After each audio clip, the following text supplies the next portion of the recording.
अमजद साहब अमजद साहब मुंतजिर साहब आगे बढ़ो, हम तुम्हारे साथ हैं। मुंतजिर साहब आगे बढ़ो, हम तुम्हारे साथ हैं। अमजद साहब, यासीन साहब यासीन साहब, वहीद साहब, वहीद साहब।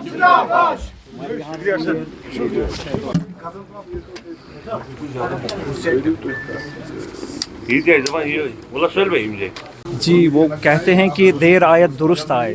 अब दुरुस्त वक्त आ गया है, अब संभलने का वक्त आ गया है। जो ही मैंने अभी वो बताया आपको कि नौजवानों के साथ कितनी ज़्यादतियाँ हुई हैं, कितने वादे वफ़ा हो गए हैं उनके साथ। जो मौजूदा हुकूमत ने वादे वफ़ा किए उनके साथ, जो उन्होंने बताया था कि हम यूथ्स को साथ लेके चलेंगे, लेकिन वो वादे पूरे नहीं हुए हैं। मैं एक ही बात कहूँगा कि जो आज के दौर में जो हकीकी माने में रिप्रेजेंटेटिव लोगों के हैं, ख़ासतर यूथ का जो रिप्रेजेंटेटिव है वो पीपल्स डेमोक्रेटिक पार्टी है, जो अच्छी तर्जुमानी यूथ के लिए करते हैं। जैसे आए दिन आप देखते हैं राबिता प्रोग्राम कर रहे हैं यूथ्स के साथ, या वो कतबात प्रोग्राम चल रहे हैं।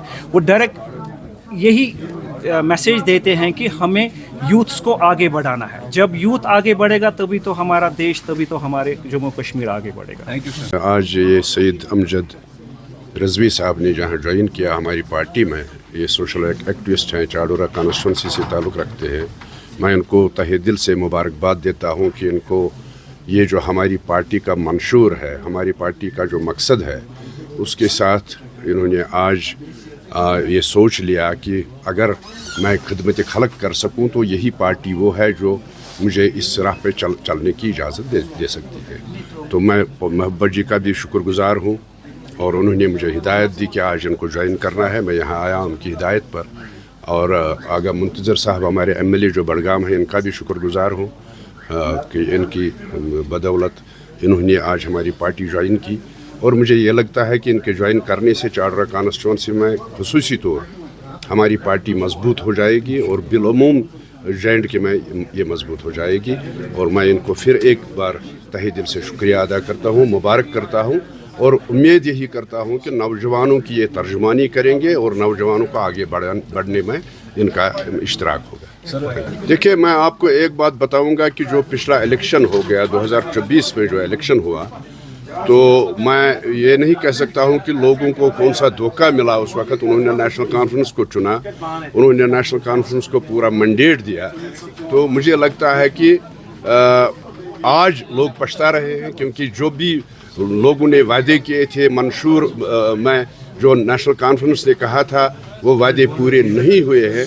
और मुझे लगता है कि आज बददिल हो गए हैं लोग, और वो चाहते हैं यहाँ अगर मुतबादिल कोई पार्टी है वो पीपल्स डेमोक्रेटिक पार्टी है नेशनल कॉन्फ्रेंस की। और मुझे लगता है कि PDP दिन ब दिन मजबूत होती जा रही है, और लोग जोक दर जोक ज्वाइन करने आ रहे हैं इस पार्टी में।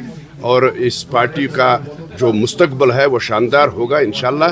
और क्योंकि हम जब भी बात करते हैं, लोगों की बात करते हैं, लोगों के मसाइल की बात करते हैं, और मुझे लगता है कि लोग भी ये अब सोच रहे हैं कि PDP को दिन ब दिन वो मजबूत कर रहे हैं। जहाँ तक PDP में लोगों की वापसी की बात है, 2024 में जिस अंदाज से लोगों ने नेशनल कॉन्फ्रेंस को एक वन साइडेड मैंडेट दिया था, और इसी गरज से ये वन साइडेड मैंडेट उनको मिला था ताकि वो अनइंटरप्टली लोगों के लिए काम करे। जो यहाँ के लोगों को सियासी मसाइल हैं या रोज़मर्रा के जो मसाइल हैं उनको आसान तरीके से वो हल करे।